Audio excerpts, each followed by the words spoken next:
Oh, come on, guys. Can't you take a joke? Gee whiz, what's the subject of our show today? It's audio. Is this thing on? Oh, Amnon's back there going, Tom, you don't have any audio. Oh, my goodness. Oh, my goodness. That is too funny. You guys, I tell you what. I love it. I love it. Too funny. I guess the PTZ Optics show just went away because it hasn't come back yet. So, but anyway, we probably ought to do that more often to tap into their post show as part of our pre-show. That would be pretty fun. So, yeah, actually, I've got a little button here on my X keys, and can I show you that? Yeah, sure. Here we go. And this button is, you need to label these buttons, right? Hang on a second. It's going to get a little rocky here. And so right there is my audio. Yes, sirree. Yep. You say, Tom, how do you know that? Well, because it's bottom right. That's the only way I know that. No, you're not supposed to look at those beads. Can't look at the beads yet. Yeah, flagged because of copyright issues. That's right. Oh, that's funny. Today we're going to talk about audio.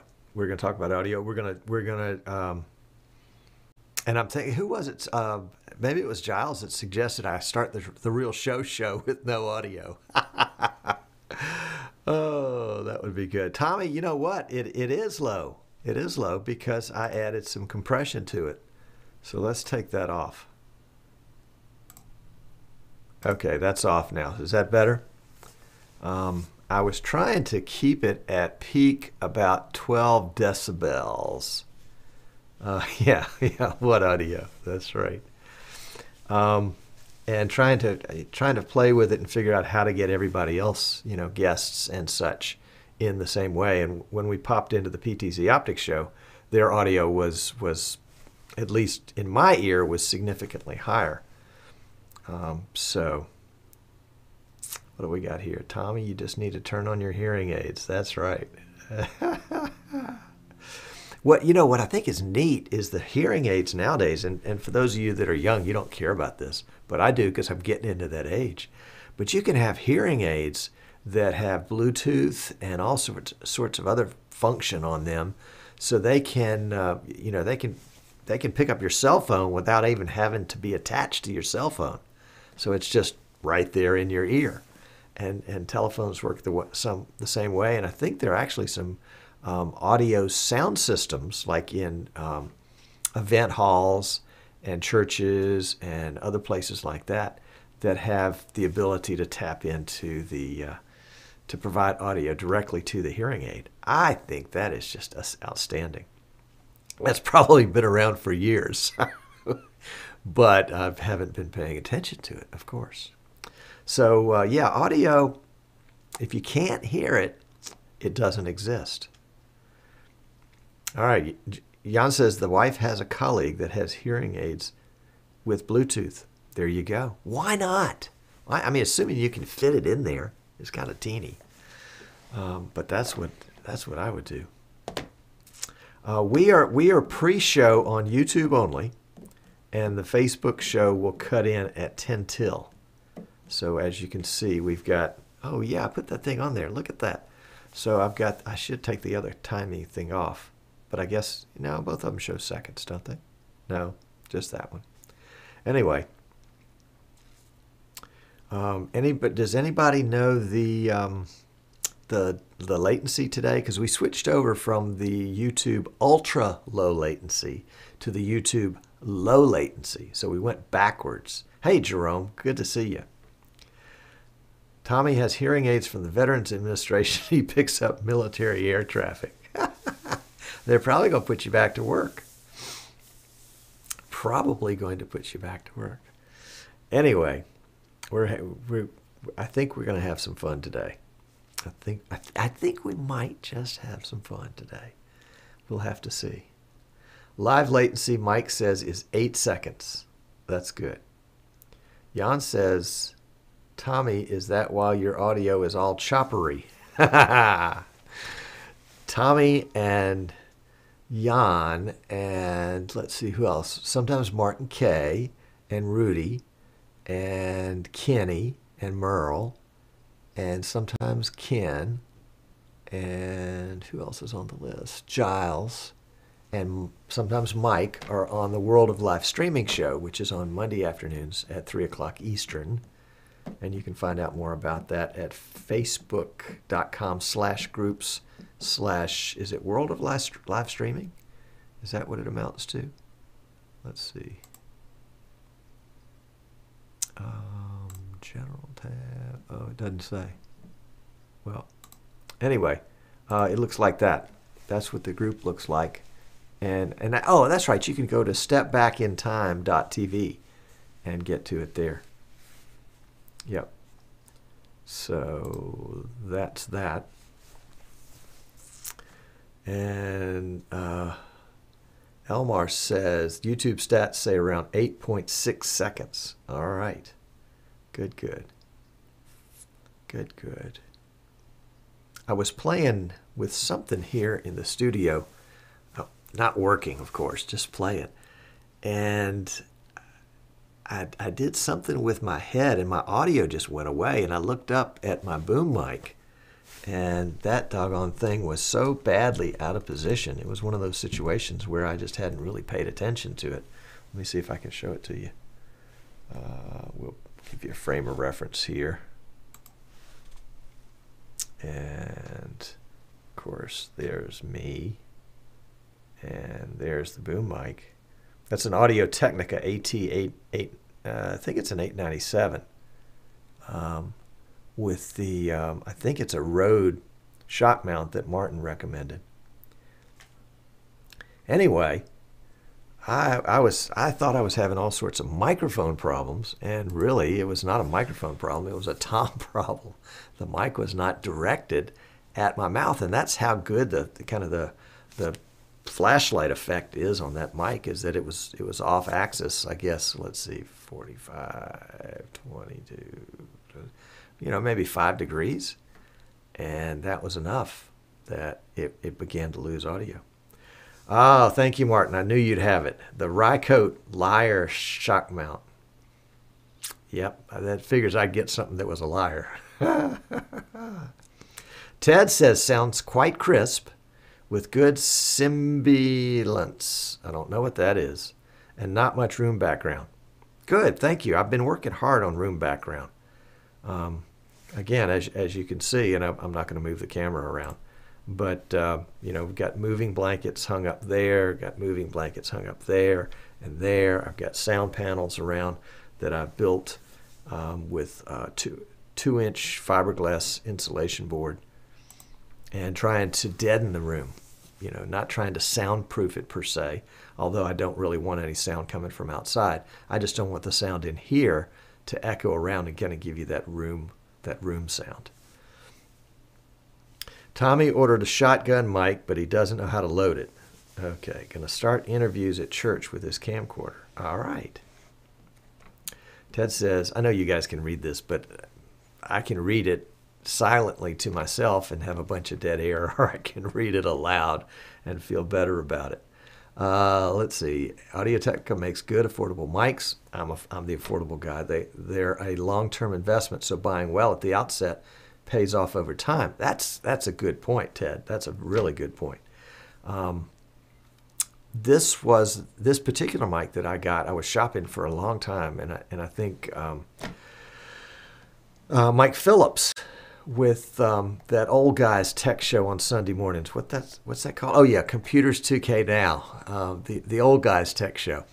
Mike was making some suggestions, and I think he suggested that I look at a shotgun mic, and I actually found this one on eBay or Craigslist or something way out west that somebody had and didn't need or didn't want, and sold it to me for about 50 cents on the dollar. And it came in a beautiful case. I mean, it was like it was brand new. And so he did me a deal. All right, Mike says that Sibilance, is that pronounced correctly? Sibilance is important, the less the better. All right. Amnon wants me to move 5 degrees over and talk. Okay, let's see. 5 degrees over and talk is going to be about here. And depending on if I turn my head to the side or come back towards the mic or then move into that sweet spot. I think that's actually the sweet spot is right about there. Yeah, I'm off from the sweet spot just a tad, but you can kind of get a feel for it. Fairhope semblance. Yeah, there we go. Michael says good semblance mostly means flat, clean, high frequency response. All right. Well, I'm clean. Kenny says, do you need to readjust the blankets often? Could you use something other than moving blankets that would stay in place? Yeah, you have to chase those rascals around. That's great. All right, Spotlight Studios in Canada says, do you recommend a USB mixer or a USB mixer or a USB interface for live streaming? The Behringer UMC 404 HD, which is what we're using now, or the Behringer Q802 USB, which I have over there on the shelf.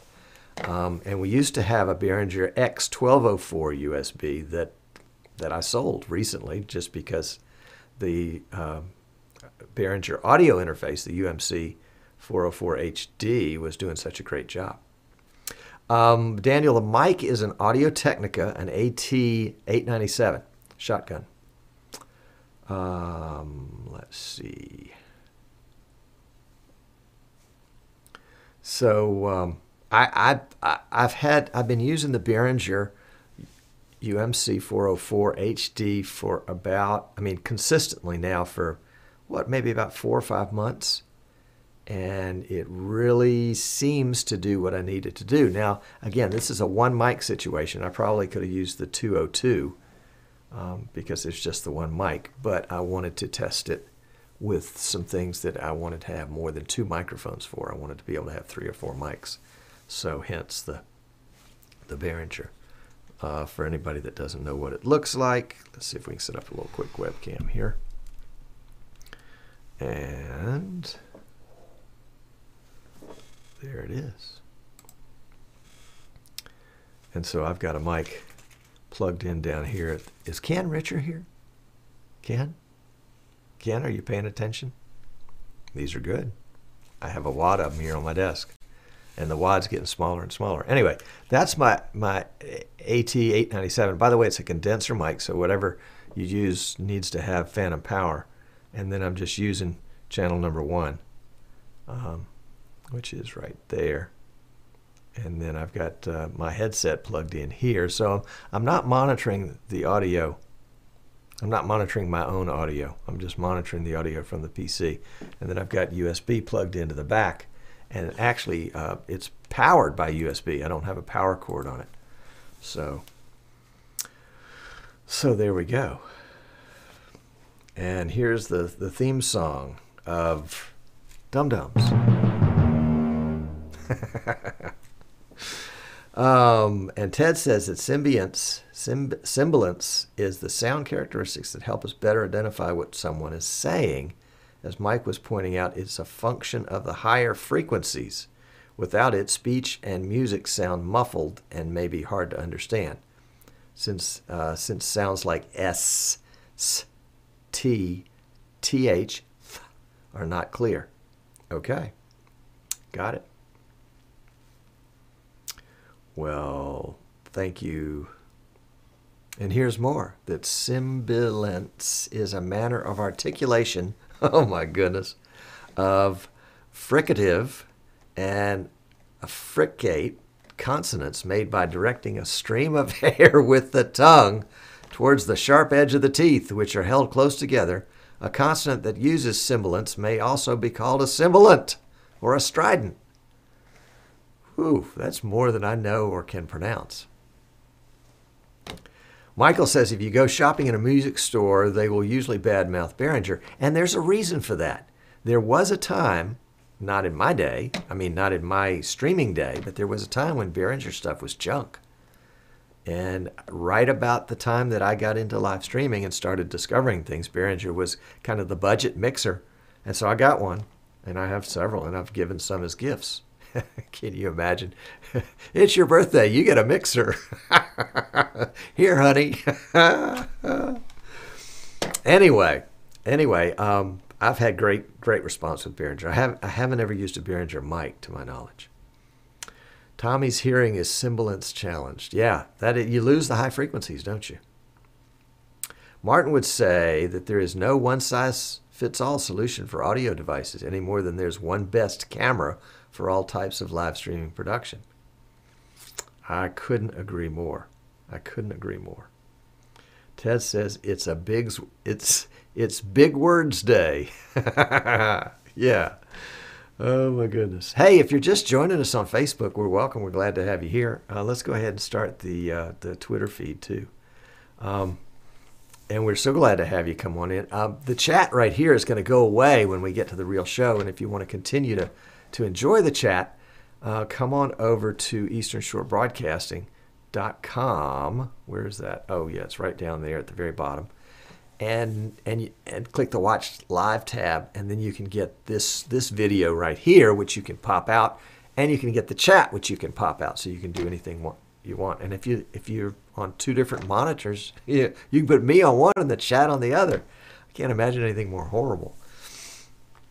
All right, let's see. Tommy has some Behringer mics, and they work great. Daniel loves Behringer.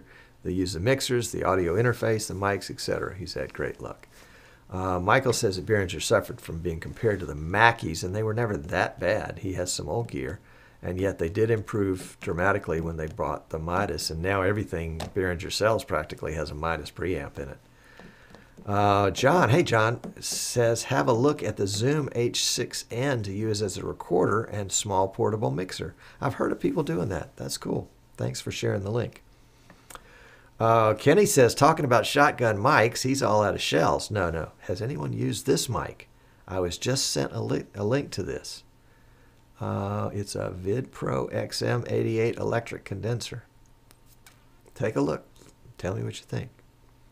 Mike says, since Behringer bought Midas, a large, mostly used for concert audio mixer company in 2009, the quality has now changed. There you go. Thank you for the date, Mike. And Rick Clear joins us. Good afternoon. Let's see. Let's welcome Elmar, Martin K., Daniel. I say Martin K. because sometimes we have more than one Martin in here. Michael, Jan, Rudy. Amnon is Nissan Communications. Spotlight Studios. Tell me who you are if you don't mind. Tess is still there, logged in, but I think she's probably busy packing to go to New York. Dave and Kenny, Merle and Ken. Y'all need to know Ken, because Ken is connected. Ken works with the Spangler Candy Company, who make dum-dums. We might have to eat one in post-show. Somebody told me the other day it was disrespectful to eat a dum-dum in front of the audience, so I'm kind of dealing with that. Let's see. Going down the list, Tommy and John, Prashana from Nepal, TV Todd, Ted in California, Jerome, Giles, Indrid, Peter, Mike, North Car is Samuel, and from Norway, and Kiwi Chris from Kiwi. What's the Kiwi state? Is Florida the Kiwi state? No, I know. That's New Zealand. And Kevin. And the list just reorganized itself. Oh, Martin S. is here. Welcome, Martin. Now, Chat Wing that we're using for chat is going to be going away here because I had to pay for it for a month to bail out last week's show. So we're going to continue to... there you go, Tommy. We'll continue to use it until it expires, and then we'll find something else. Okay, I can see the countdown clock is getting to the point where we've got 50 seconds left in the show. So I like Todd. It's like your rule, your show. Your show, your rules. Have the dum-dums.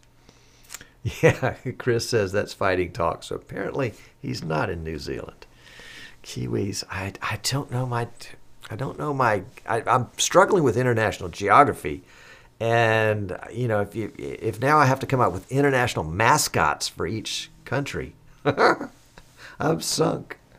Okay, hey, if you're watching us on Facebook, or Twitter or Periscope, come on over to easternshorebroadcasting.com so you can get in on the chat. Kiwi is a state of confusion, says Dave. Hey, Dave, welcome. Daniel says, just send us all one to eat. Okay. Very good. Very good. Great chat, you guys. Great chat, you guys. And come on over to easternshorebroadcasting.com. Click the Watch Live tab.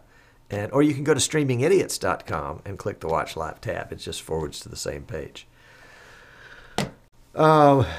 He's not in Florida. I knew that. He's in New Zealand. So I was right after all. Okay. Jan says that if Behringer took over Midas, then Midas took over Behringer from the inside. That's not a bad thing. That's good. That's a good merger. If you are able to recognize and utilize the strengths of the company that you're merging with, and not so protective that you don't maybe cannibalize some of yourself in the process. All right. Well, we're like into showtime here. Golly, we're a minute in. So fasten your seatbelts. Get ready to go. This is going to be a fast-moving show. Yeah, right. And I don't want you to miss a part of it. Let's see. There was one thing that I was going to share before I got started. Somebody last week it was probably Rich, came in late and wanted to be able to use the DVR function. So we have re-enabled that by using YouTube's low latency streaming. Last week we were using YouTube's ultra low latency streaming. So the lag, the latency between the time I said it and the time you heard it, assuming I had my mic on, was like 2 seconds, maybe 3 seconds. Today we're using the low latency setting so that the DVR function will work, and the delay is about, I think Mike said 8 seconds, something like that. So just wanted you to know, if you miss something and you want to run it back, you can do that. You can do that. All right. Oh, Jim's here. Welcome, Jim. Great. Great, great, great. Let's see. Anything I've missed? Martin says, let's get this show on the road. He's got places to be.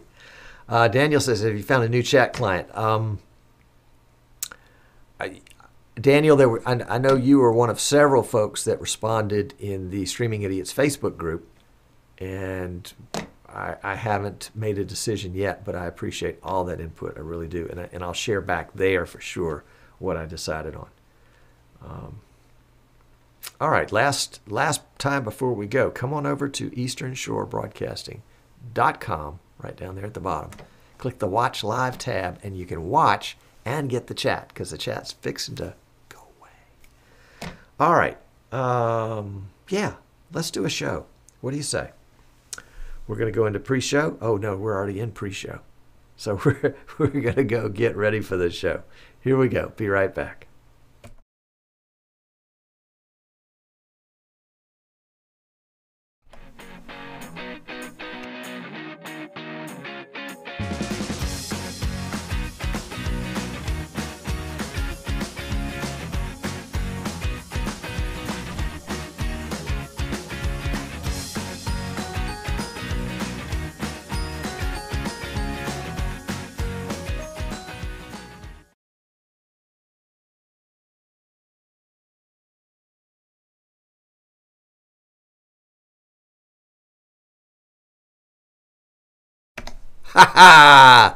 Today we're going to do a show about audio. What do you think?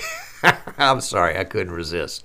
The guys were teasing me about it in the chat room before. Oh yeah, Tom, you need to do that. So I was always a sucker for a dare. So I'm glad you're here today. Today we're going to be talking about audio, particularly audio in vMix, particularly troubleshooting audio in vMix, and also understanding, because things that we understand, we don't have to troubleshoot. So let's try to get some understanding and then maybe some tips on troubleshooting. If you're just joining us for the first time today, I'm so delighted to have you here. If you're watching us live, come on over to easternshorebroadcasting.com and click the Watch Live tab if you're not already there, and you can get in on the really cool chat that we were using. Let's see, we had it in the pre-show today. Yeah, there you go. That's the chat. That's what it looks like in the pre-show, and that goes away when we do the regular show, but it's on the show page. So if you're watching us on Facebook or YouTube directly, or Twitter or Periscope, we're not going to be responding to any comments you might leave there until after the show. But come on into the chat that's on easternshorebroadcasting.com, and we'll see those. I've got those right up there. And somebody's saying, "Hey, audio's not important." I think that should be trademarked by Mike Phillips. Anyway, today we are going to talk about audio, and I'm really excited about that. And then I'm looking at my list. Yeah, never mind. A little bit of news. The guys at World of Live Streaming, which is sort of an offshoot of this show, have had their 1-year anniversary this past Monday, and it was a delight to be on that show. Thanks so much, guys, for inviting me. And they also hit 500 followers, viewers, likers on their Facebook page. So if you're interested in the worlds of live streaming, let's see. I think we got a picture. Yeah, this is the Facebook page. It needs a little freshening up, don't you think, guys? Anyway, they've got some great discussions going on there, akin to what goes on at the Streaming Idiots group on Facebook, which is right down at the bottom right there, facebook.com/group/streaming idiots. Always a conversation going on about streaming. You can ask questions. People don't make fun of you, at least not that I know of, for stupid. They don't make fun of my stupid questions. Let's put it that way. So we're happy to have you come join that group. We just hit 1,000 members a couple of weeks ago, and you're more than welcome.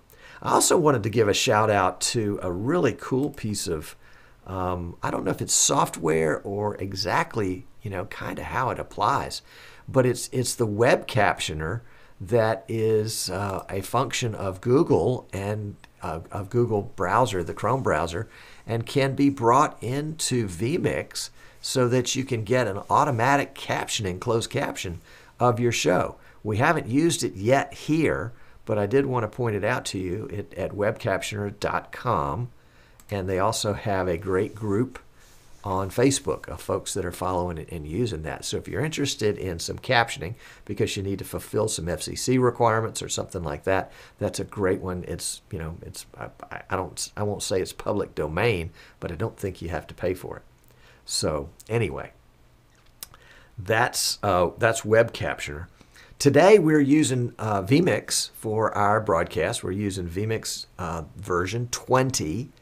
20.0.0.30 is the latest, greatest release of vMix 20, and we're using it on 2 PCs. You say, well, Tom, why are you using it on 2 PCs, man? Well, I build wonderful screaming PCs for other people using the latest, greatest hardware.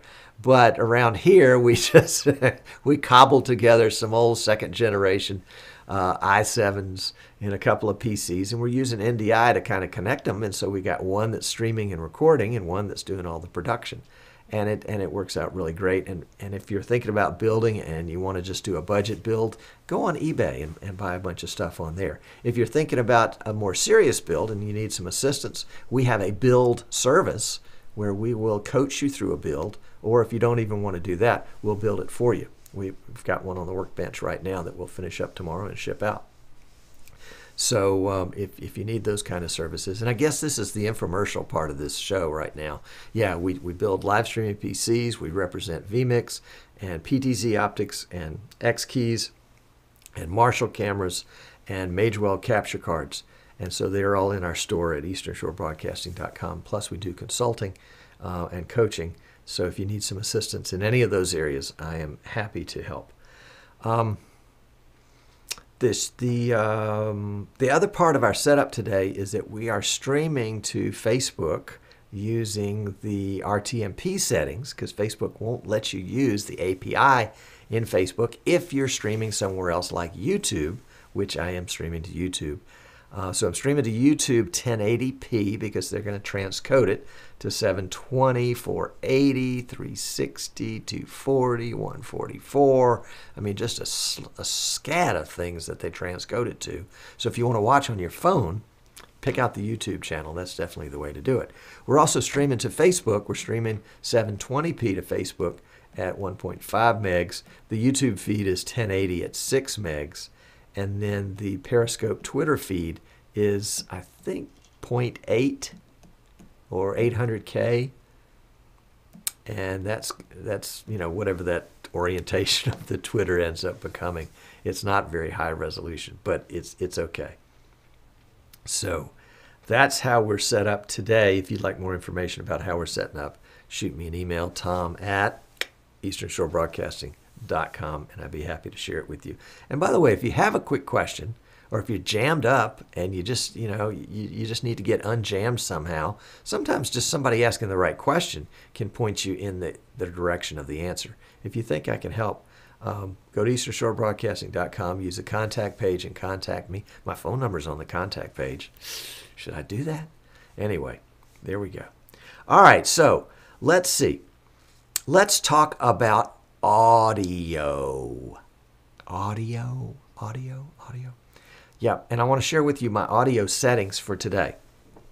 What's the easiest way for me to do it? How about a desktop capture in vMix? Let's fold on over to this. And don't pay any attention to that screen over there. That's just the output going out to infinity. But over here, where I'm waving, the one with the orange top, that's the preview window. Program is across there. And then down there, all the way across the bottom, are all the inputs. And you can see in the bottom right-hand corner a bunch of inputs that show volume meters. That's the audio mixer section. And then the other inputs in the bottom left corner are, well, that's all the inputs. That includes audio inputs too. But right now we're just going to be concerning ourselves with the audio mixer section. And we can take the audio mixer section, and I don't know if you can see my mouse right there, but there's a little thumbtack there. And so we can undock that thing. And let me drag it back in so you can see it. And there's the whole audio mixer. Put it right over me, how about? The whole audio mixer is right there, and I can size it any way I want to. And you can see I've got a bunch of inputs here that I've minimized just because I don't need to have them out where I can see them right now. And you can see that this one right here is my microphone. And then I've got one for a vMix call that I use, virtual audio cable. And then, yeah, we can just minimize those because we're not using those. And then this one is my theme music, which I just leave playing all the time, and it's right there. And then all of those are inputs. You can see the little blue bar right there. So everything to the right of the blue bar is an input. Over here, this other blue bar says outputs. So I've got a master output. That's what's coming to you. I've got an A output and a B output. And the reason that is important, and by the way, if I use the minimize button right here, that'll redock that window. So let's redock the window. The outputs I can set in the settings section. So we'll click on settings and we'll go to audio outputs. And you can see that my master output, it says none. Well, it says none because I don't necessarily want to send it anywhere. I just want it to be there and be streamed, because the streamer and the recorder will stream and record the master output. I've got the headphones set to the Behringer UMC 404 HD. That's my audio interface. We'll talk some more about that. And then I've got the A bus and the B bus assigned to some virtual audio cables. Don't worry about those right now.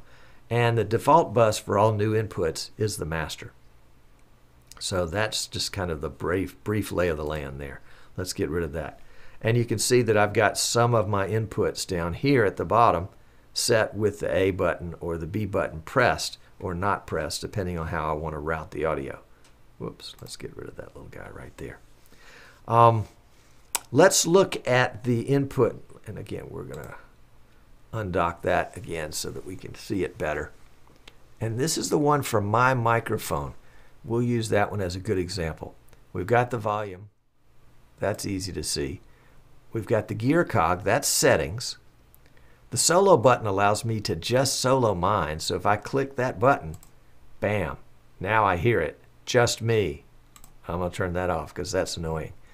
The little arrow button right here, it's got a green arrow to the right and an orange arrow pointing to the left. Well, that just happens to be the same colors as what we see on the top of the preview window, which is orange, and the output window, which is green. And so the significance of that is that's the follow button. So when my input, in this case it's a microphone, but let's say if it was a camera that had audio with it, I would want that to follow, and when the camera was on and active, the mic would be on and active, and when the camera wasn't, the audio wouldn't. But we'll turn that off right here. I really honestly hardly ever use that because it always ends up biting me in the tail. And then this is the audio button. So if I click it, all the audio goes away. You saw that it turned blue. Let's try again. And now it's back to green, which means that you can hear that. The M button, again, is going to function in a similar way as the audio button, except it just turns off the audio to the master. Boom, now you've got audio again. So let's go into the settings right here and talk a little bit about settings. And again, this is my microphone. So you can see the pre and post fader, post effect audio there. And what I want to draw your attention to right off the bat is down in this bottom left-hand corner, there's a little headphone icon and a little knob next to it. And that allows me to turn up and down the volume going to the headphones. Now you remember I told vMix that my headphones were on my Behringer UMC 404 HD audio interface. So I could route the audio, I could turn up the audio right now. Ooh, I can hear that in my ears, but it's delayed by about maybe 300 milliseconds, something like that. A third of a second. Not quite a half a second, but it's certainly not instantaneous. And it would drive me absolutely batty if I had to listen to that all the time. So if you hear your own audio delayed like that, come to whatever your audio device is, where your audio is, and click the settings icon right there, and come in and turn down the headphones. And that might just get rid of the audio that you hear. Now, while we're talking about that, let me close out this for a second and redock this, and we'll come back to me. While we're talking about audio, oh golly, I lost my train of thought. That's a terrible place to be. A terrible place to be. When we talk, the train just came back for me. As we talk about audio and talk about monitoring audio, it's important to be aware of where you're monitoring the audio. Because if you're monitoring it at your audio device, in my case, the Behringer, it might be different than if you're monitoring it at your PC, i.e. a speaker port. And you've got some speakers set up, or you're tapped in with some earbuds like I am. You can see the little earbud right there on the side. That's how I can, well, I don't really have anybody to listen to today, but it's force of habit. I guess I get to listen to the theme music. And when we had the other show on in pre-show, I got to listen to that. But I do recommend that folks monitor the audio at the PC, because that's what's being streamed. That's what your guests are hearing. That's what you can... Dave Edwards said something in chat I'm going to share with you in just a second, but it caught my eye because he's got it posted all in bold. The audio that's at the PC, if you monitor it at the PC, that's the audio that's being streamed. That's the audio that's being recorded. That's the output from vMix if you've got it set to go there. In my case, I mean, if you've got the headphone jack set to go to the speaker jack on your PC. Again, it's kind of telling the audio where to go, routing it here and there and everywhere. So in my case, I'm telling vMix, if it has to do with headphones, I want it to go to the Behringer. But if I were setting up something for you, I might say, you know, since I don't know what kind of audio interface you have or what kind of mixer you have, let's just monitor it at the PC. And then you'll say, oh, but I hear myself and it's delayed and it drives me nuts. Well, that's when you go into your audio input, and we'll do what Dave just said. Let me pop that back up here. Let's go here, and then we'll pop that out and go in here. And Dave says if you just double click that, there we go. Just click it and it turns it up and drives me crazy. Thank you, Dave. Great idea. So, and you say, well, Tom, how are you doing it? Well, I was taking my mouse and putting it right on the volume meter, holding down the left mouse key, and then lifting to turn it on and to turn it off. Or Dave says you can mute it or turn it on like that. Now, new in vMix 20 is the ability, let's go back here for just a second. If I were adding this microphone as a new input in vMix, I can tell vMix when I'm adding it to mute the headphone or to allow me to hear the headphone. So that's a nice choice. And if you know about it, if you know to do it, then you can do that when you're adding a device that you might be tempted to listen to and it might be delayed. All right, so let's redock that. We'll go back here for a second. So we've talked about double audio, and that's when you hear an echo, that's when you hear yourself twice. Now, there are other things that can kind of mimic that. And one that got me, it's probably been a couple of years ago, but it drove me nuts, and I could not get rid of it. I probably spent 2 hours troubleshooting it, and I was doing a test stream. And yeah, you've already figured it out, haven't you? And so I had the web page up of my test stream, and I had that audio turned on. So I heard my own audio, 2 or 3 seconds later. That was back in the flash days, I guess, when you had almost immediate audio like you can with YouTube's ultra low latency audio. And I couldn't figure out, I thought it was on my mixer, I thought it was in the PC, and it was as simple as having a web page up where the volume was enabled. And if you're using YouTube and you're monitoring the YouTube, right now I'm monitoring YouTube on a separate monitor over here to the right. But I hope, let's see, let's make sure. Generally yeah, there we go. I've got that muted. Oh boy, that's a good thing. I've got the audio muted, otherwise I was going to hear it. If you're monitoring your Facebook feed, make sure to turn the audio down so that you don't get a feedback or get, not really feedback, but that double audio that you might get otherwise. Just a reminder, if you're just joining us, we're talking about audio today in vMix.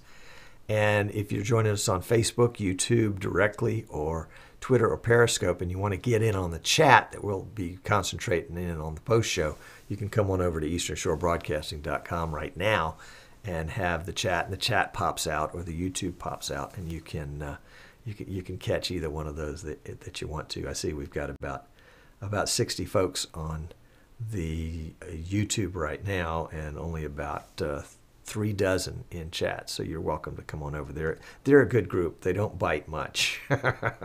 In fact, I don't think you guys ever bite at all. Anyway, I'm getting off track. So double audio can be a web page. It can be where you're monitoring your feed and you've forgotten to turn the audio off. And just a little side note, and it doesn't have anything to do with audio, but if you are monitoring your feed on the PC that you're streaming from, remember that even just having a web page open can eat up a little bit of CPU. So if you're CPU restricted, you probably don't want to do that. And if you're bandwidth restricted, remember it's going to eat up a little bit of your download bandwidth to be able to monitor your own feed. And also remember that it'll be delayed by whatever the latency is in the CDN that you're using.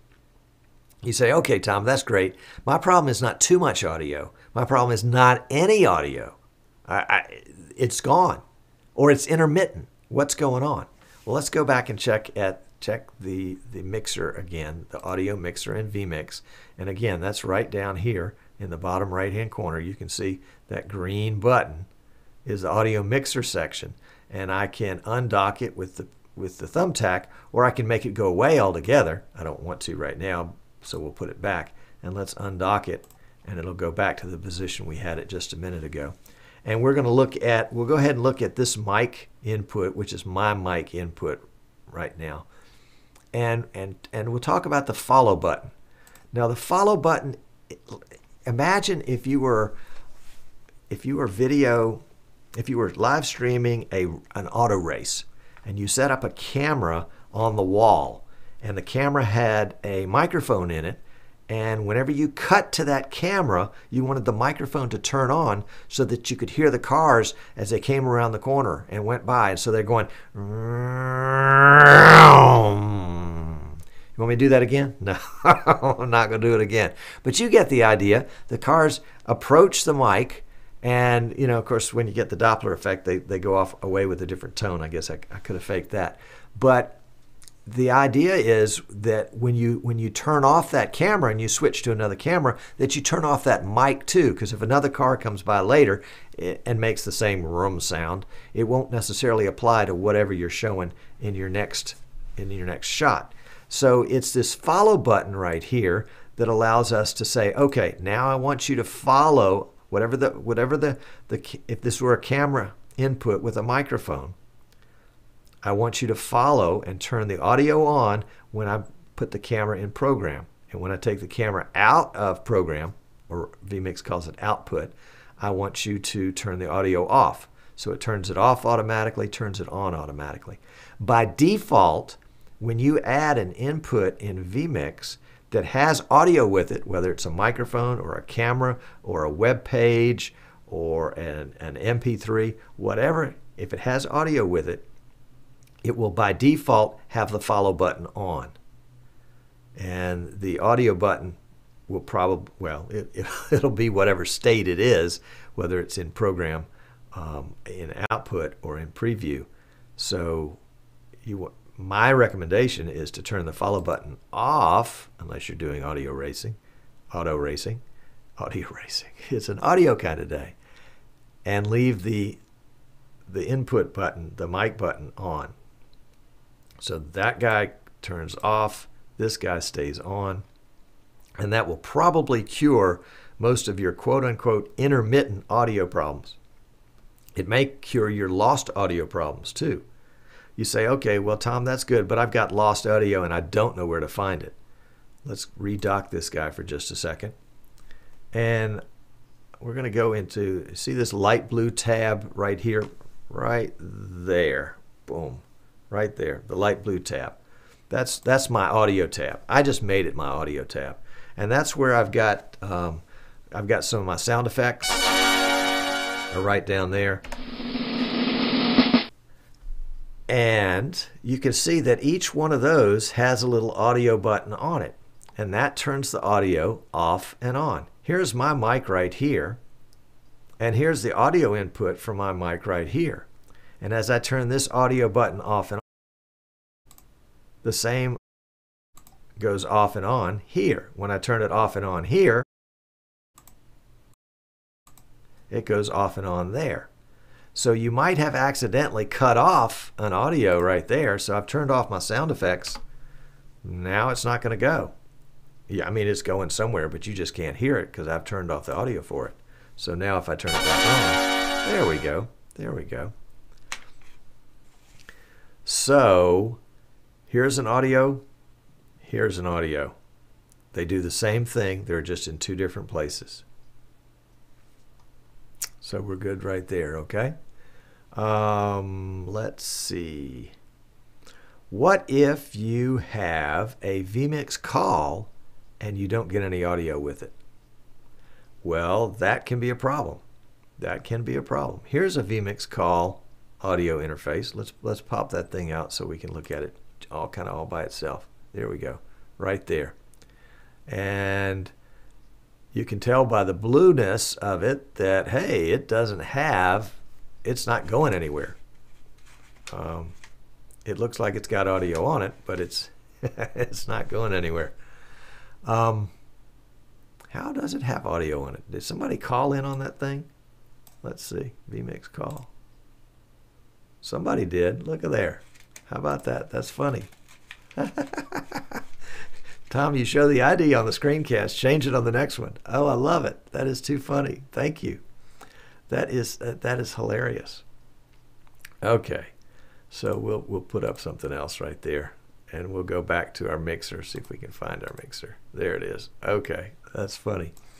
Yeah, that's my regular guest one. So don't use that. Don't call that during the middle of a show. So I've got my guest turned off, and I can turn him back on. Oh, that's what he's hearing right there. So that's being played back to him. I can put the follow button on, and a lot of times not a lot of times, every time when you add a vMix call and you get an audio input, the follow button is on. And so a lot of complaints will be that when I turn my guest, when I bring my guest into the output, he has audio, and then all of a sudden his audio disappears. Well, that probably disappears when you've taken him off the screen and off the output, and he's gone to the follow button. So there you go. So let's redock this guy, and we'll go back to the main shot there. There we go. So there are lots of reasons why your audio doesn't do what you want it to do, but most of the time it's because it's not where you expected. So get to know those buttons, test them out, play with them, understand how they function. One other thing that I'm going to mention, because I just played with it a little bit today, and you can do this on a case-by-case basis, or you can do it on a universal basis. And so let's go back to our kind of everything right here, and we'll pop the audio mixer out again. And we'll take, let's just take my audio again for example. And so we'll open my audio, and really we'll use mine for example, but it might be a guest, or it might be a video, or it might be some other kind of clip. You can use the compressor to add, or not add, we'll give it a 10-to-1 ratio with a threshold of about 25. And if I enable the compressor, that's going to bring my audio level down just a little bit.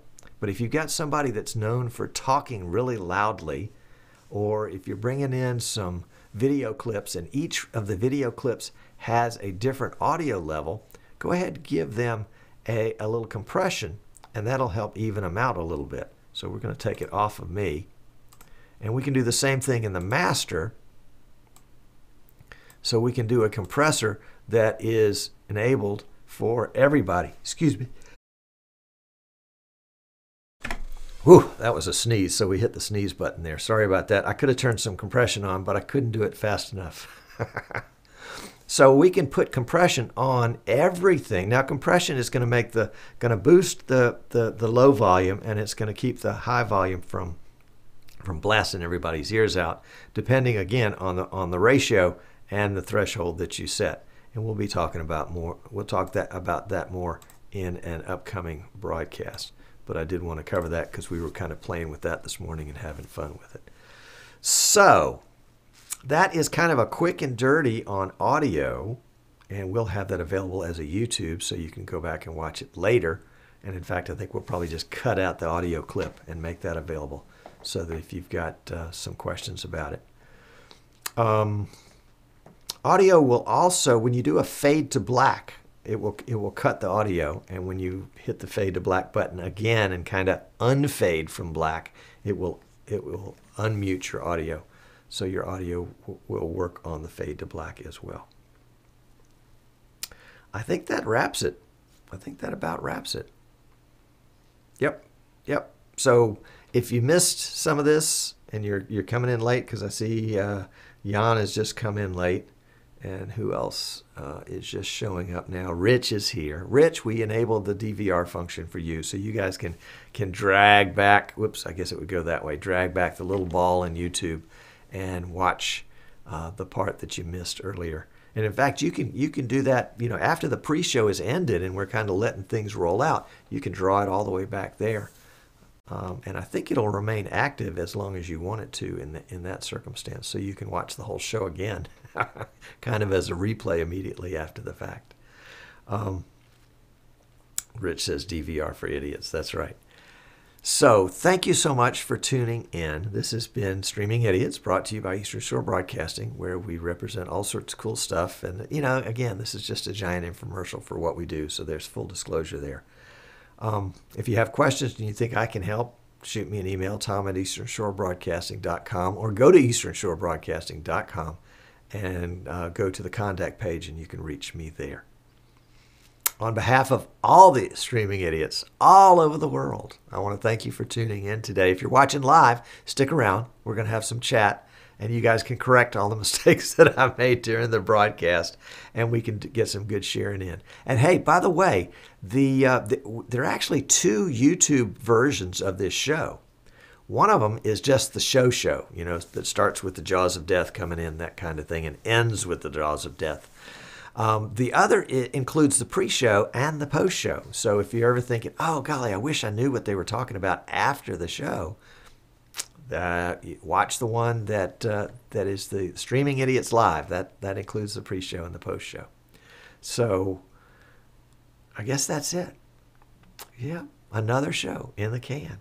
Thanks so much for watching. If I can help you, let me know. And let's find our good button here. Yeah, it's the button marked Outro.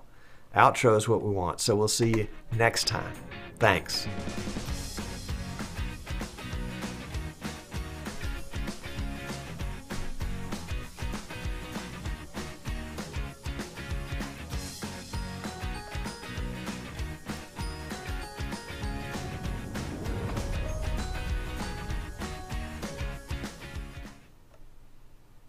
And we are done. We are done, and we are in post-show. Woo! All right. All right, all right, all right, all right. Very good. Yeah, you know, I thought about this too late. How is the shirt looking? Is it all wavy and fuzzy? It looks wavy and fuzzy to me, and I just didn't even notice it. Kind of a blur pattern. What do they call that? Did Tom talk about NAB New York? I did not. I'm not going to be there. It's just like NAB Las Vegas, except with a New York accent. And smaller, much smaller. I think the vMix booth is just like, you know, they're shoehorned in there. Alan Z says he has a couple of microphones that simply don't give audio into vMix. Alan, can you hear them? I mean, can you monitor them at the mixer? Or do they plug directly into your PC? I've got some mics that plug in directly into the mic port, and then I've got some that plug into USB ports. Martin K says, the shirt demonstrates the lack of a good low-pass filter on the camera. Ah, so an optical low-pass filter, that is. It is a Marshall, that is correct. Nissan Communications, that's Amnon, says we're going to have a surprise on C2K, that's Computers 2K, now, this Sunday. Computers2know.com is a great little tech show. I forgot to fix the cat ears. Oh, darn. That doesn't help. Now it just looks like a ponytail. Computers 2K Now is a neat little tech show. It's been going on for, golly, Amnon, what, like 12 years? They started on radio, terrestrial radio, and then they added streaming. And then the radio station said, we don't want you anymore, so they just took it streaming, and they've been just going full bore since then. It's 9 o'clock Sunday morning Eastern time, and I think it goes for, I think it's 2 hours, but it used to go until everybody fell asleep. Tommy, you'd like that one. And I remember coming home from church sometimes, it would be, 1 o'clock, and they'd still be chatting about something. But I think they've 24 years since, says Amnon. That's pretty amazing. And those guys are getting so old. Giles says, maybe you could zoom your backdrop to avoid the cat ears. There's a good idea. Let's see. Let's go to the pre-show, post-show section. And we'll go to the multi-view. And we'll find the...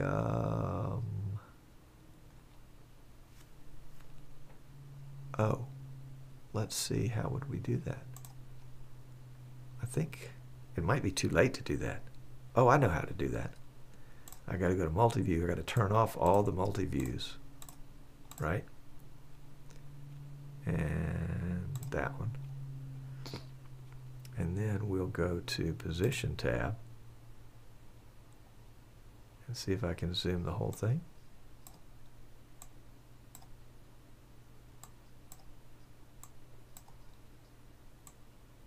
Maybe position a little bit like that, and then let's see what happens when I turn everything back on. There we go. Well, it's a little better. It's a little better. What's really funny too, you talk about the camera, is I notice, wow, I don't know what it is, but my teeth really appear super yellow to me on my monitor. And when I look, I think on the vMix Funtime live show, I think sometimes those guys look the same way, and I don't know if it's a lighting thing, because that's not the way it is in real life. I don't have yellow teeth. Let's see. Alan says, one is a USB mic from Plantronics, and Zoom takes it just fine, and vMix will create an input but never sees the audio. Ah, that's interesting. Huh. Love to know more about that if anybody's got an answer, because you know sometimes you can find about other things by solving one problem, but Zoom sees it just fine but vMix doesn't. Huh. And Dave says that we need a man on the street report from NAB. Yeah, that would be good. Dave says the text formatting is going nuts. This paid version of Chatwing sucks. Okay, well, Dave. Oh, and I can see that I kind of screwed up the chat here when I did everything. Oh, I see. Everything blew up. So I didn't do what I thought I was going to do. Oh, well. Let's see if we can go in and fix it. Position. Reset. Oh, that's much better. That's much better. Shouldn't try to do this stuff live. We'll see if that's just a little better. Giles says, I think you only need to go to Position tab. Yeah, I wish it worked that way, because it's just the background that I wanted to move, not everything in the foreground. The other is a Trex titanium bone conduction headset. Wow. Windows doesn't seem to see the mic signal. Video is so easy compared to audio. I agree with that. Richard says it's time for the dentist. Yeah, I asked the dentist about that, and he said there's nothing wrong. Giles said you could zoom the original image input, which is what I was trying to do, or zoom the layer on the multi-view, which contains the picture. Well, actually, the picture is this is not built on a blank. The picture, unfortunately, everything's built on the picture, so I probably ought to redo it and build it on a blank, and then make the picture the #1 multi-view. Michael says, if you're using less than full resolution on the camera, cool, thanks. And Rich is testing. Chris is asking how the WYDA SDI is going. Chris, we haven't moved forward on that. There have been some changes in pricing, and we just haven't gotten back to it, so we probably need to look at that. Chad says it's a good show today. Thank you, Chad. Dave's cogwheel in chat uncheck, remember previous styles. Okay, well, this is going away, so don't get too comfortable with it. Michael Graves says on that USB DECT mic, perhaps vMix doesn't like the sample rate. DECT only supports 16 kilohertz. Oh, thank you, sir. Giles said, ah, that would be a problem. Stream offline. What happened? No, let's see. Well, I don't know if the stream is offline or not.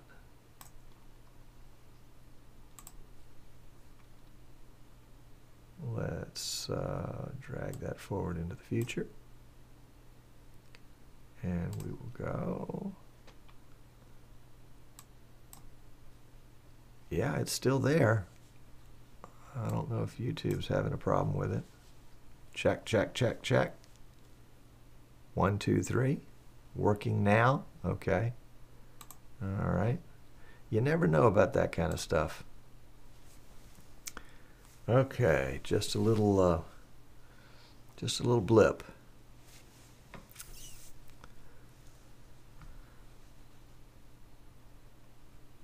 Okay, the bone conduction headset's very cool. I use it for just the headphone capability. Ignore the mic.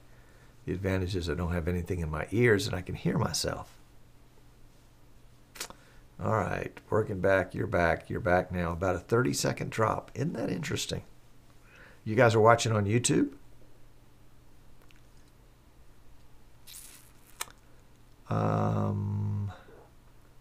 You're back now and his front. Must be YouTube. Yeah, I didn't see anything drop here. The stream has been red in vMix and green in YouTube the whole time.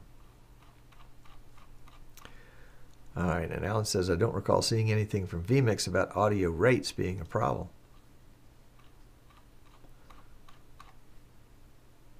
And Alan Z didn't hear any drop. So maybe it was just video that dropped. I mean, did you guys lose everything? You lose audio and video? Michael says you dropped on Eastern Shore. Okay. That's the YouTube feed. That's interesting. Amnon's got a neat feed at Nissan Communication. As you go to the page for the live show, you get the opportunity to select one of 3 or 4 different live feeds. And I think, you know, there's some of the free services like YouTube and Facebook, but they're not that. Giles says the stream went completely out on YouTube. Okay. Alan says your video stuttered just a bit. Okay. Yeah. Okay. All right. Well, thank you for that. You know, that's one of those things. I remember in the good old days, we would get actual drops. Okay. Elmar says the YouTube stream was offline, then buffered a few seconds. Okay. Is this ongoing or is it just that one time? That's interesting. Big shout out here to Dave, who joined us, to George, to Rod. Kent is here. Hey, Kent. Alan Z, of course. Martin Stuckey is here. Hey, Martin. Michael Graves, John Kraft, Merle. Merle, did I welcome you earlier? I think I did. Frank, Ian, welcome. Jan and John Prashana, Ted, Peter, Indrit, Giles, Samuel, Rich, Mike, Rion. Good deal. Okay. All right, just that one time. Okay, good. So it's okay now. That was what I needed. Thank you, Giles. So the WIDA SDI, we have not moved forward on that project at this point. In answer to Kiwi Chris's, I think the WIDA guys are going great, but we have not moved forward on the WIDA project here. Frankly, it more than anything else, it's another project. We're working with a company that serves the education market, and they want to put together a studio in a box for schools. And so we've developed a inexpensive PC that can work in a school environment and connect up, 2 or 3, 4 cameras and allow the kids to do their own productions. The idea was that they could do a morning announcement or something like that. Oh, you know what? We didn't talk about the beads. These are not worry beads, although they could work pretty well for that. These are obsidian beads. And we're going to be putting an obsidian reference PC in our store here before too long. So we were going to give away some obsidian beads with that.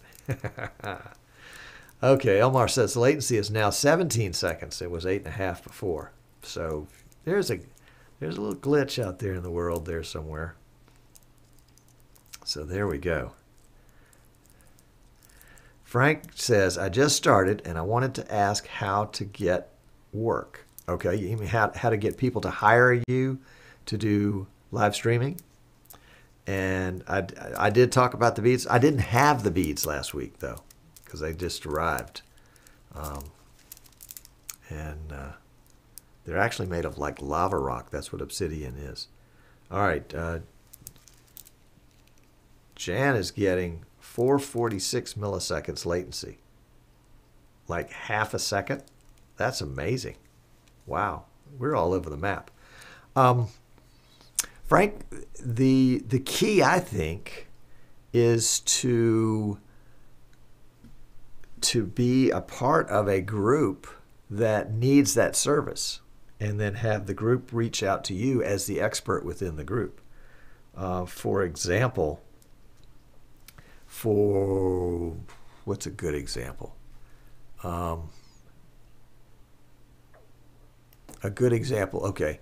I did a show with, I think it was Amnon. I think you and I did a show a while back where we took Amnon's blue screen and brought his camera in directly into vMix blue screen, and I keyed it out.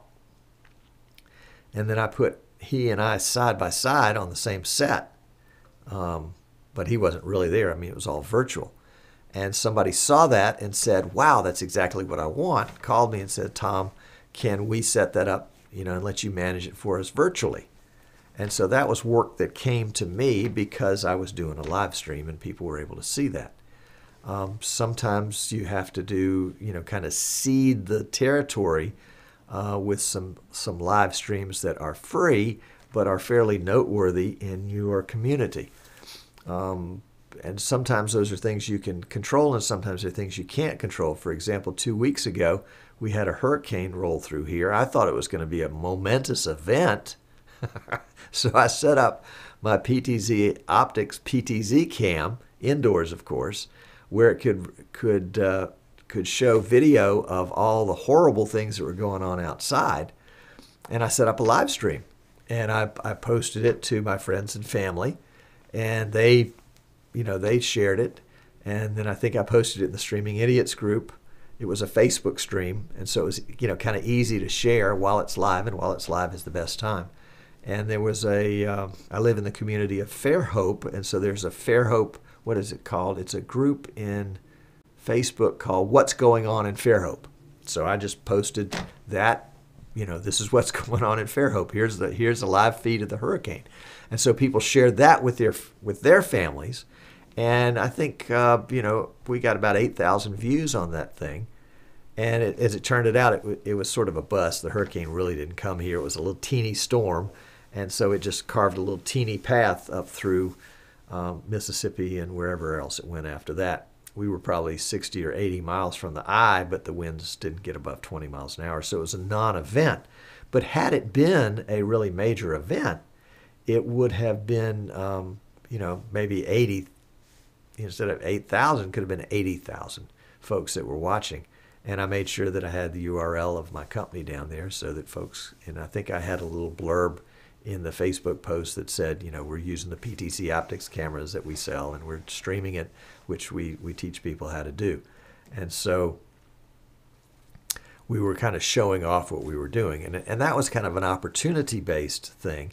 There can be other things that are schedule-based if there's some community events that are going on. I mean, if you're thinking about trying to get work locally, here in Fairhope, we're across the bay from the city of Mobile, which is everybody thinks it's New Orleans, but really Mobile is where the Mardi Gras celebrations originated. And so there are all sorts of parades, and parades here in our little town of Fairhope as well. In fact, our town is so small that the parade comes in and then has to sort of wind its way back around to the very beginning.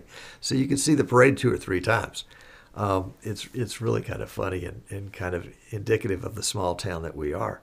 But to live stream the parade from a good vantage point, and to maybe have somebody that can come in and talk about the different floats and the history of all this and pick up the music from the bands and what have you, that could be a tremendous kind of advertising tool as to what you're capable of doing. Certainly to develop a presence on the interwebs with a website and a Facebook group and a YouTube page and a Twitter page and all that kind of stuff, so that you're kind of out there, always kind of priming the pump, always kind of seeding the ground, are good ways to lay the groundwork so that when you go in and talk to somebody, you're not just somebody off the street that they've never heard of. You can say, oh yeah, we did the Mardi. Oh yeah, I heard about that Mardi Gras parade live stream. That was really cool. You did that? Oh wow. Okay. Well, let's talk. I think there's a tremendous opportunity in working with professionals, whether we're talking about lawyers or CPAs or doctors, or whether we're just talking about business people that have, a restaurant or a lawn service or whatever, and they want to distinguish themselves from their peers, from their competition. And a great way to do that is to create a video series. Now, it doesn't have to be live, but I think live adds kind of an edge to it. For example, a real estate company that wants to sell houses and wants to find people that want to buy houses could have a real estate show on every Sunday afternoon. And they would send out a mass email to all the people that had ever inquired saying, we're having this show.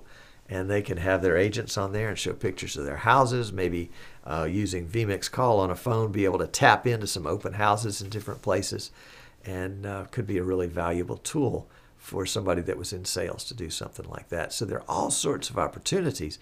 One of the things that I've noticed in my time doing live streaming is that people that are interested in live streaming are generally kind of techie kind of folks and are not always good at sales. And so a lot of times it drives us out of our comfort zone to actually approach somebody and ask them to buy something from us. And that can be really, really intimidating. And I think that's the biggest reason that people that are in the live streaming business are not hugely successful, because they're not good salespeople and they don't enjoy that process. And if that's the case, then you need to partner up with somebody that does, or just find a way where people are beating a path to your door and you don't have to sell anything because they're buying it too quickly. But that takes time. That takes probably years to develop that kind of reputation to the point where you're busy enough to be able to do it full time. And that's where I was very fortunate, is I had a full-time career with a company that I sold about 2 years ago and was able to go full time in this business. And it's been a blessing. But I've been doing this gig for about 7 or 8 years. First as a hobby, then as a professional hobby, then as a side business, and then as a full-time business. So a long answer to a short question, but I wanted to give you everything I had, well, not everything I had, but everything I could think of off the top of my head on that. Let's go back and pick up the last question on that. In a post-show, latency is not important. Yeah, I mean, for me it is, because I want to see if you guys are responding to what I'm saying. And if you've got a question or you want to interrupt me and it's 35 seconds later, it's not quite as cool. All right. Amnon says the last show is on. Kenny H. Automatic gain mixers are available, but they're not great. vMix does not have direct control over hardware. You can set up MIDI controls and so on, but that isn't the usual way to do it. That is correct, Michael. Thank you for that comment. Giles is responding to Kenny. If you use follow audio on an input music, when you fade away from that input, the audio will fade with it. You can use combinations of multi-views with audio on one of your layers. As long as you transition anything other than cut, you will get an audio fade. Good point. Good point. And I think that's overlooked by a lot of folks. Let's see. Jan is putting in what looks like a phone number. Michael's heard audio gain control, but he realized that wasn't what everybody was talking about. But it was still good info. If auto gain control really worked, we wouldn't need guys standing behind mixers. It would require some judgment to set the gain and compression, but it's still hard. And Frank says, "Wow, thank you, Tom." All right. Ted in California, excellent post about sales, Tom's. It might be worthwhile to investigate a symbiotic sales relationship with a local radio station, television station, or newspaper. And, you know, I thought about that, Ted, and I think actually if I were a radio station, TV station, or newspaper, I would not want to talk to me. I would see me as a competition for their eyeballs and their viewers.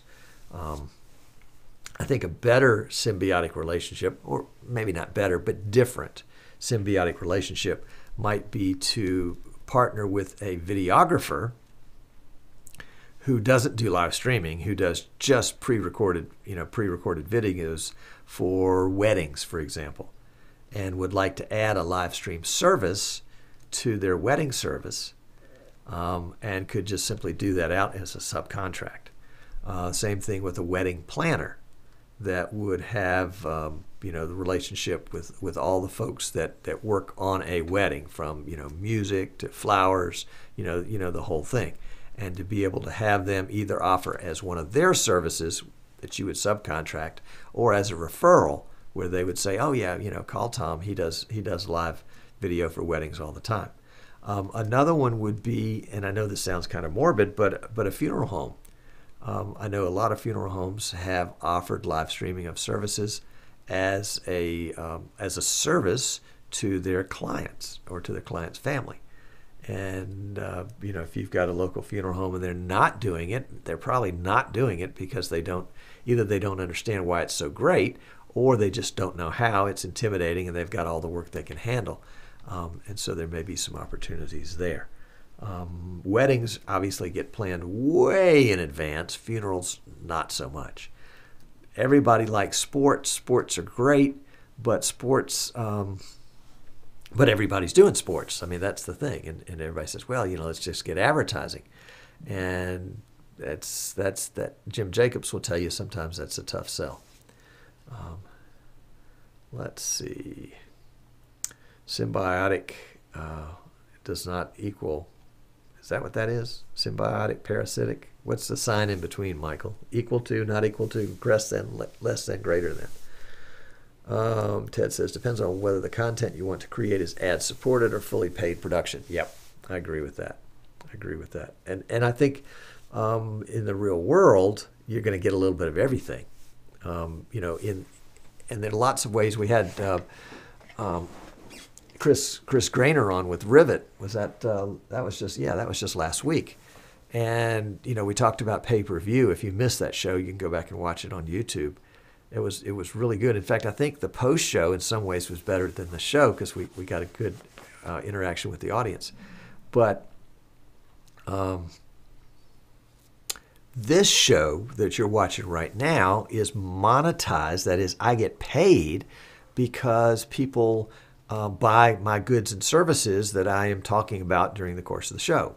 People buy vMix licenses. They buy Marshall cameras and PTZ Optics cameras. They buy X keys. They buy Magewell capture cards. They ask me to consult with them and help them, coach them through whatever it is they need coaching through. They say, Tom, I don't know how, or don't have time, or don't want to make a mistake by building a PC. I want you to build it for me. And so that's how I get paid. That's how I get paid for this show. This show is a giant advertisement, whatever you want to call it. And so that's how I make money with live streaming, is by marketing a product. And I think there are a lot of people that are in a similar situation. Who did we have? We had on a while back. Oh, he's not on the guest board anymore. Larry, and Larry sells watches, and so he live streams essentially a QVC show about high-end watches, and that's the show. And I think that's a purest form of getting paid is selling something and getting paid. Another pure form is working for somebody else and having them pay you. A less pure form and a harder to manage form would be the ad sales and also a pay-per-view. Dave says recitals are good to stream. Ted says funeral home's a good idea. He's done multi-cameras of funerals with pre-produced tribute videos shown during the funeral. Oh, that's a great idea. Live streaming is a good combo, allowing live viewing chat and saving the event for the family. Ted says hire a salesperson with some media experience. Could be a producer type, and they get paid on commission, and also for the work of the actual production. All right, and Frank was asking Ted, can you approach the funeral home, or did you go through the family? I would go to the funeral home. I think the family is, if you go to the family before they have a need, they're not interested. And when they have a need, they don't care. They're too emotional. But that's just me. Could be someone with radio, TV, or newspaper sales experience. Ted says it was a family that called him directly. That's interesting. That's interesting. I think if you're looking for a repeat situation, marketing to a family, unless you've just got tons of friends and they all have old people in their family, it might be difficult. I think think about who the viewer is and what kinds of things viewers want to watch and what they are motivated to watch, and kind of work backwards from that. A funeral, a wedding, a football game. And then say, okay, based on that, how can I get paid? If I were in the real estate business, I would have my own real estate show, and I'd be marketing my houses on my show, and I'd take live calls on the show. I would live stream from open houses. If I had agents, I'd have 5 agents out there, each one at an open house, and we'd take a kind of a cut in. We'd drop in on their open house virtually, and I think it would create a lot of excitement, a lot of interest. The key is just to come up with some really good ideas and probably get somebody to let you do it for free so that you've got some video in the can that you can share, and then go market the tar out of it. Yeah, Ted says have an iPad and be prepared to show examples. Yep. Leave paper collateral and follow up. Oh boy, how many sales are lost because of nobody follows up? But sales are tough. Sales have tons of rejection because people say, I don't want it, I don't understand it, I don't care, you're crazy. And you just can't take it personally. You got to let it roll off your back and move on. And the question is, do you want to work? Do you want to work more than you don't care about getting your feelings hurt? That's kind of how it works, I think. Yeah, Ted says follow-up's a key thing. And it is a time issue thing. There's no doubt about that. Yep. Let's see how we're doing here. We're good. All right. Anybody just joined us here? Let's see. Looking over the list. Sam Ricard. Hey, Sam. Good to have you. Glad to have you. Sam is the former mayor. Is it Olive Grove, Sam? And let's see. Mark C. is here. Welcome, Mark C. Just kind of talking about sales and things like that. Kenny says, with these special streaming events discussed, I would not stream it to Facebook for all to see. I think thinking about how public some events should be and plan accordingly. Absolutely. I think that's great. I think that's a great comment. And it depends on the audience and what the content is and what the value of the content is. If you're doing valuable content, don't stream it to Facebook. Put it under lock and key where you can restrict access to it, or where you're not governed by Facebook policies. and you can do copyrighted music. Maybe you shouldn't, but you could. Those kinds of things.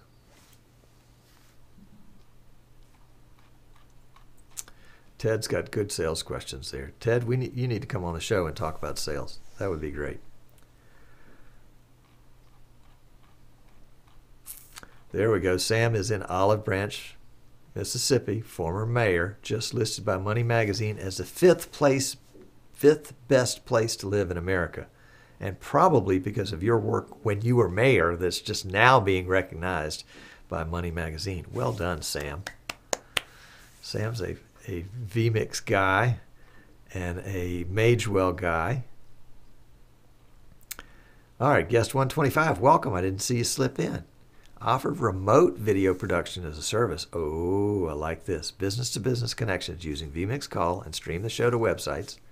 Also offer video business cards, record commercials remotely using vMix Call, and edit the videos for clients for their Facebook page and websites. Outstanding. Way to go, 125. I like that. I think about 5 people are going to steal that idea. Mike Latta says, if you get an agreement with a funeral home, have the video come to the funeral home website for people to watch and use a private CDN. Yeah, I agree with that. Yeah, and they probably, weddings would be the same way.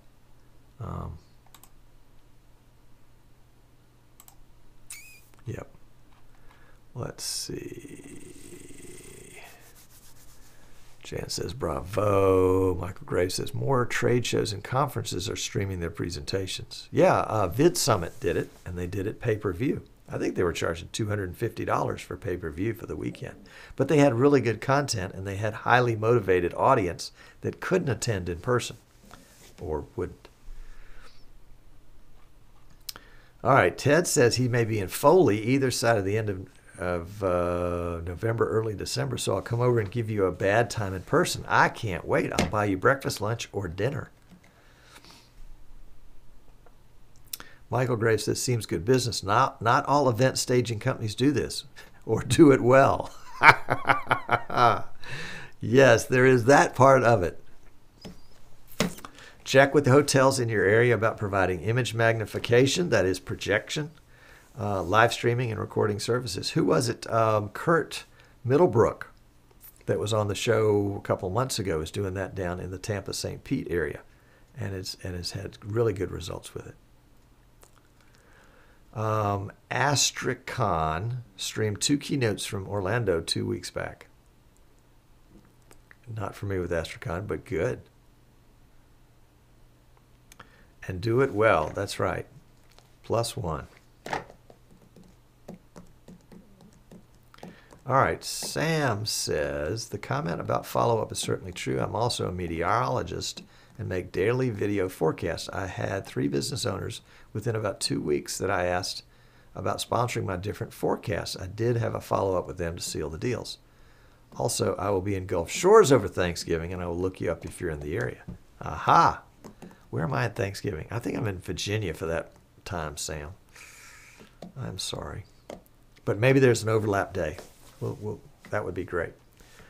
Look at all these great ideas for funerals and weddings for special speakers who can't make it. Use vMix Call and set up a projector at the event and show the remote speakers. Yep.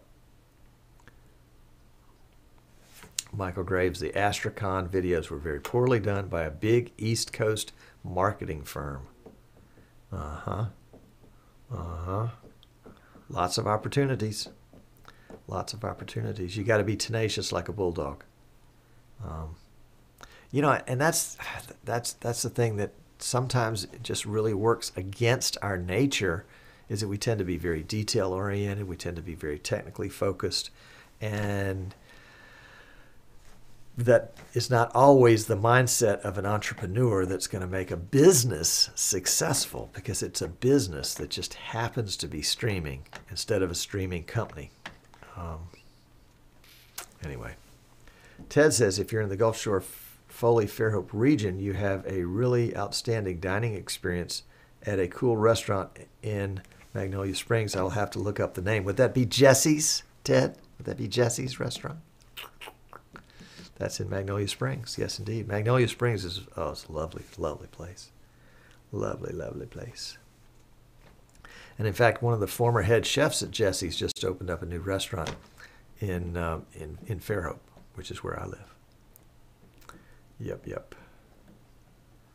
Yes, he says. It was Jesse's. All right.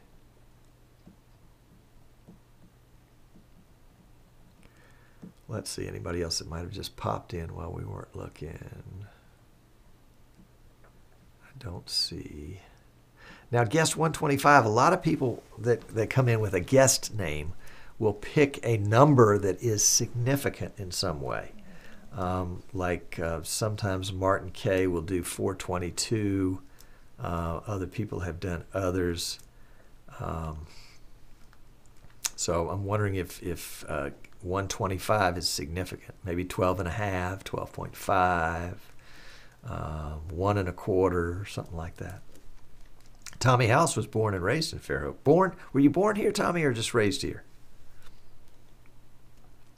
Mike Latta said there's a saying that I modified from the DJ world to relate it to live streaming events.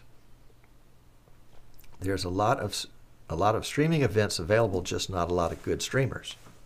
Okay. Tommy says raised.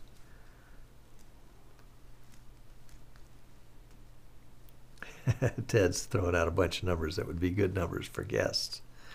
Is Sunbelt Fire? Yes, Sunbelt Fire is still here. You flew into our big airport. Well, it wasn't a big plane. And you didn't take the fire truck home on your plane, I'm for sure. But yeah, that's right. Sunbelt is right there by the airport. And in fact, the owner of Sunbelt was a great sponsor of the soccer broadcast that we did years ago. His son plays soccer. Ted hired 2 guys to move some VPR3s yesterday, and one of them was from Mobile. All right. Yeah, Mobile's a happening little place. All right, Martin Stuckey's going to change the subject. Thank you, Martin. What does the audio expert say about the Dante transmitting? Well, Jan says it's awesome. I've got a client in New Jersey that's using Dante audio and routing that into vMix to record the concerts that they produce. Let's see. McClendon's, that's right, Sam, absolutely. Thomas McClendon. Ted said, had to chat about the Senior Bowl, the snake, and the current NFL player from Foley. That's right. That's right. The current NFL player from Foley being Julio Jones, who was with the University of Alabama, is now with the Atlanta Falcons. And the snake being, oh golly, the Oakland Raider quarterback, Ken Stabler. Yep. Who was born and raised in Foley, played football at Foley High School, and then retired to Orange Beach, Alabama, down at the Gulf Coast. Another notable Foley High School grad is Tim Cook, the CEO of Apple. Yeah. Dante has a 130 decibel dynamic range. Guys, what does that mean? Why is that significant? Why do I care? Why should I care? And if I don't care, what's going to happen to me? I'll have a shirt that looks like this. Tim Cook, that's right.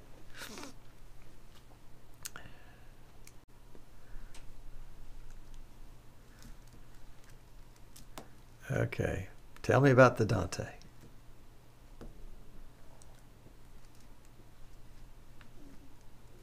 I would like to see the vMix audio section get beefed up.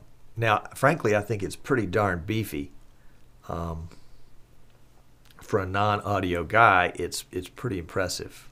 I mean, it's got compression, it's got noise gate, it's got other functions that I don't even understand.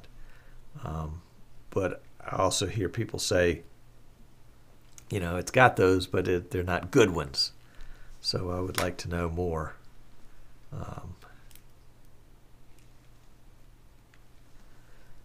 So Foley, do they make special sounds for movies? That must be a New Zealander kind of thing.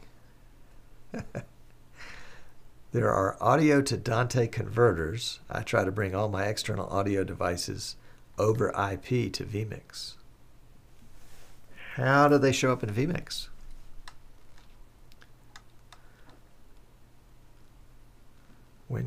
When you have really loud sound, it's not clipping. In super simple answer.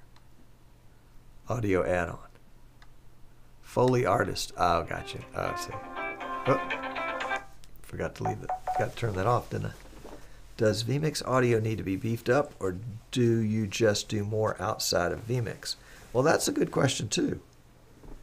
Oh, Jan says an ASIO device. I got you. That makes sense. Frank has a question for Ted. Ted has film of Stabler scrambling around the Fairhope High School, the Foley High School field and elsewhere.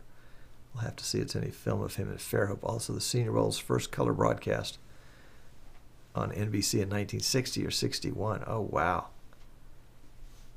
Transferred at Miller High School on a scanner Mac package. That's interesting.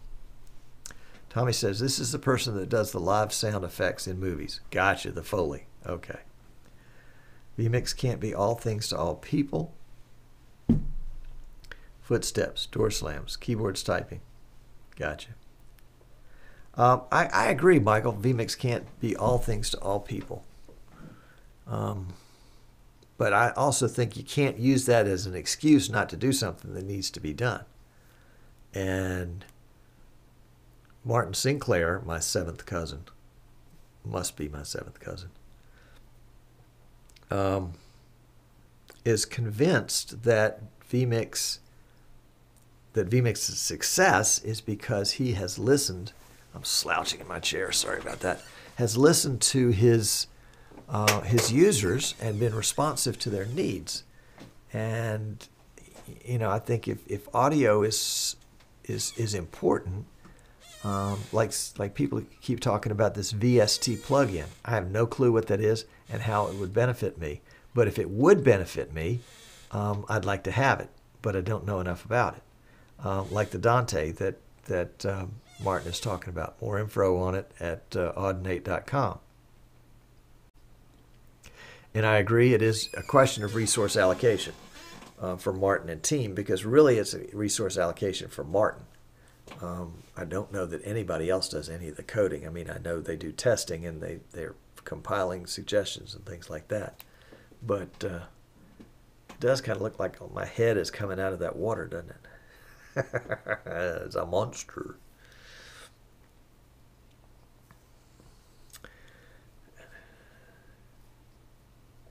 Amnon agrees with Martin. Agree with Martin Sinclair or Martin Stuckey? Or Martin K? Or Martin Steed? Yeah, that is the question. Is anybody going to be able to go to NAB New York besides Alan? With Dante Via, you can extract audio from any Windows application separately. That's good. That's good. But can Dante Via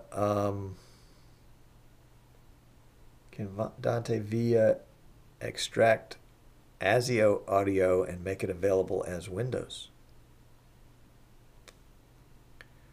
Martin S. What about Martin S? Martin Sinclair, Martin Steed? Tim said at IBC that Dante is not on the list at this moment.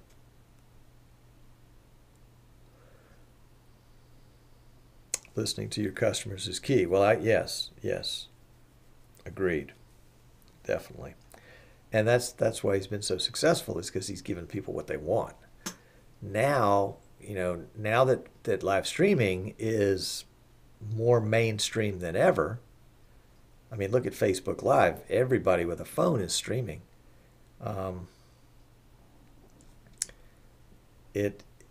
it's vMix needs to be easier to use. It needs to be applicable to more situations. The problem is the more powerful something is, the more complex it becomes most of the time. The trick would be to do like what I think Giles is on the right track. Excuse me, goodness gracious. I think Giles is on the right track with the preset that he's building to provide folks when they get vMix. And I think it is best coupled with like an X key controller. And so, you've got presets that do certain things so that somebody can start off without having to learn. They can be productive without having to learn everything vMix will do. And I like that. I like that whole concept. Yeah, Amnon, I got it. I'm sorry. It brain lapse on my part.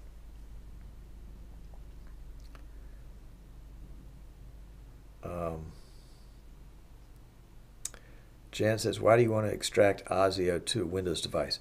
Jan, I've got a piece of software that Sandra wrote that is the vMix audio controlled switcher that listens for audio and switches inputs in vMix based on the audio that's active.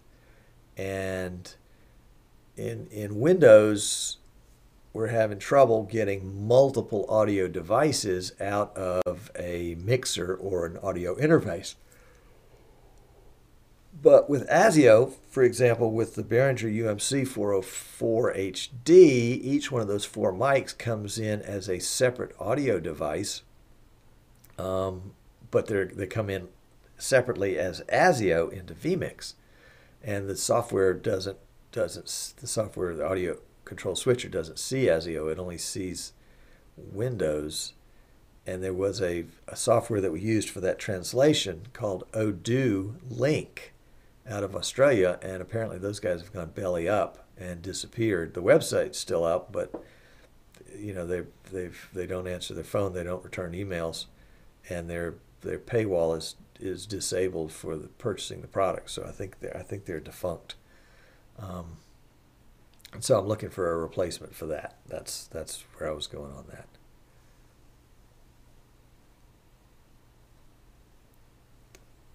Jan says, with Dante Virtual Sound Card, you can route audio inputs, outputs anywhere from to network devices. That's interesting.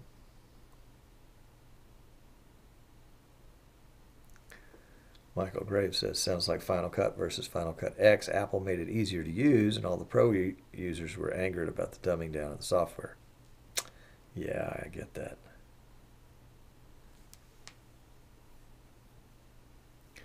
Guido says, for those people that the internal features in Facebook are still getting better, they use those.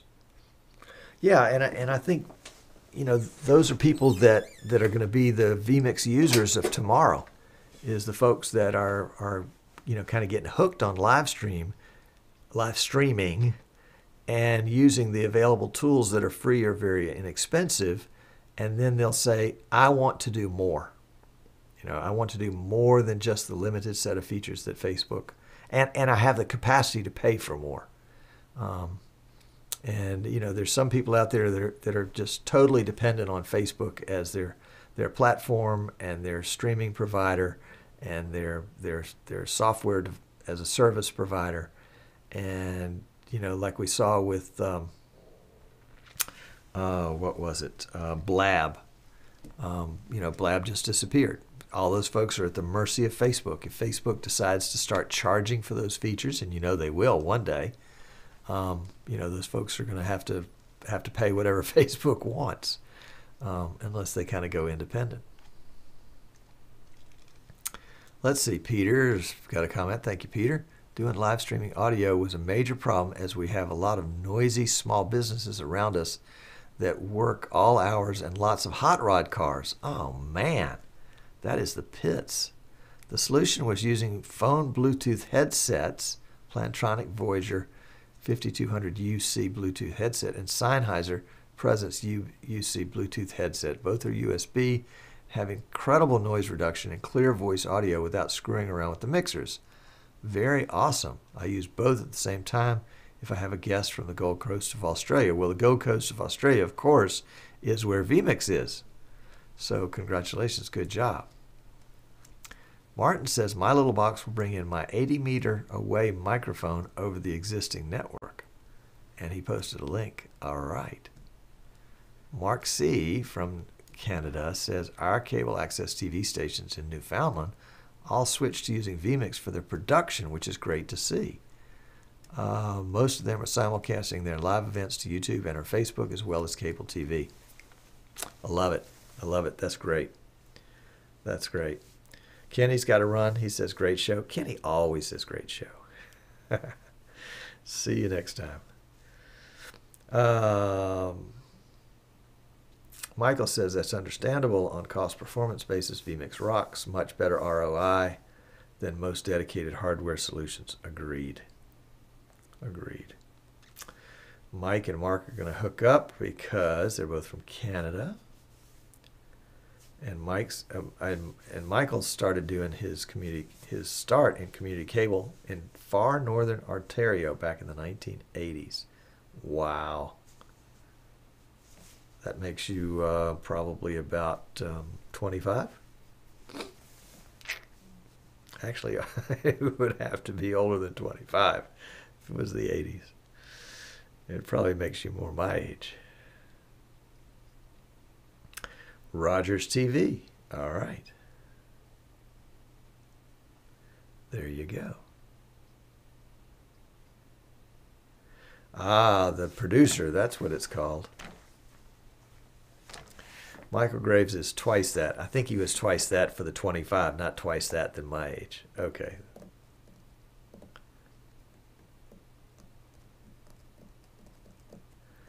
Guido says he's been looking for Bluetooth microphones, not sure about the Plantronics. Cheap, but afraid they're too big. Ah, okay. Kenny says the startup kit for vMix is released today. That's the producer kit, right? How can we get the producer kit? Can somebody post a link?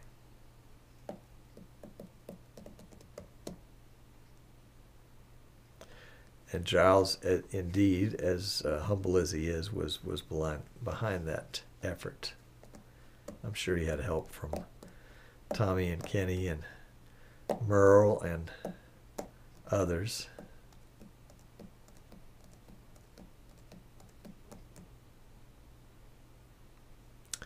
Okay, guys, I am going to have to cut out and get started or finish out the rest of my day. But it's really been a treat to have you guys here today, and I've appreciated every minute of it. If I can help you, you know how to reach me. And, oh, a bunch more comments. Let's see. Here's the kit, stepbackintime.tv/downloads. Dave says to Guido that we use one of those and are pretty happy with it. Jerome is talking to churches about using a paid CDN with the free ones. Guido has a question for Peter about can you connect those Plantronics mics directly to a smartphone. Giles says the official title is the Producer Quick Starter Kit for vMix. Producer might be a little confusing. You want to check into this, Giles, I think, because PTZ Optics is selling something they call a producer kit, which is different. And it would be unfortunate for them to get confused. Chris thanks me for a great audio recap. You're very welcome. Thank you, Dave, too. CBC uses TriCaster here for the remote broadcasts. All right. Good topics. And you guys obviously can hang around and chat as long as you want. There's no problem there. We may as well get my money's worth out of Chat Wing, you know. So, Mrs. Sinclair is taking me to dinner tonight. We are sampling a restaurant that has a new dish of, it's a local kind of thing. It's shrimp and grits. Shrimp being the little sea creatures, you know. and grits being sort of a southern thing. So we're looking forward to that. All right, Giles says we can drop the producer bit and just call it a quick starter kit for vMix. I'm all over that. I'm all over that. Yeah, I think that's a winner. And you don't need to give it away, by the way. You need to sell it. You need to sell it. Even if you just sell it for $9, sell it for something, because people will value it more if it costs something. People send me free things all the time, and you know where they are? I don't either. But things that I pay money for, I pay attention to. All right. Guido, if you do sports, they also work as an intercom. Peter says also an earphone so you can monitor your own audio. You'll need to get used to it. It's around 1 second latency. Oh, no. Oh, that does take some getting used to. Thank you, Guido. It will be a bon appetit. I'm looking forward to it.